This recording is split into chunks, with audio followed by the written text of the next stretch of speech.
গণ অধিকার পরিষদের মিছিলে পুলিশের লাঠিচার্জ।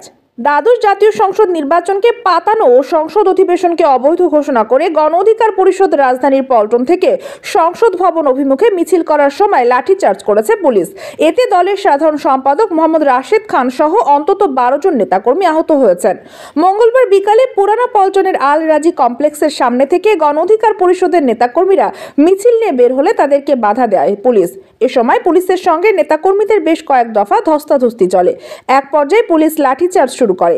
মিছিলে নেতাকর্মীদের উপর লাঠিচার্জের প্রতিবাদে গণ অধিকার পরিষদের সভাপতি নুরুল হক নূর বলেন, আপনারা যারা আজকে লাঠিচার্জের মধ্যেও সরকার বিরোধী মিছিলে অংশ নিয়েছেন তাদেরকে ধন্যবাদ জানাই। আপনাদেরকে অনুরোধ করব, পরবর্তীতে মারামারি লাগলে আপনারা দর্শকের ভূমিকায় না থেকে পাল্টা হামলা করবেন।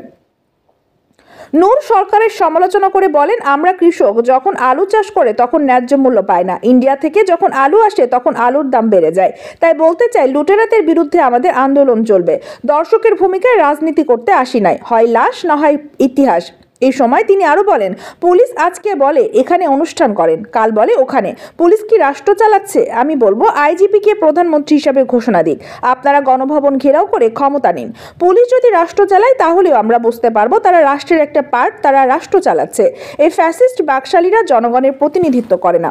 এ সময় পুলিশের লাঠিচার্জের সমালোচনা করে গণ অধিকার পরিষদের সাধারণ সম্পাদক রাশেদ খান বলেন, আমরা মিছিল নিয়ে বের হওয়ার পরই পুলিশ আমাদের নেতাকর্মীদের উপর হামলা করেন।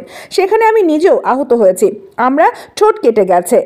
আমি পুলিশকে বলতে চাই, আপনাদের সঙ্গে আমাদের কোনো শত্রুতা নেই, তাহলে কার নির্দেশে আপনারা আমাদের মিছিলে বাধা দিয়েছেন?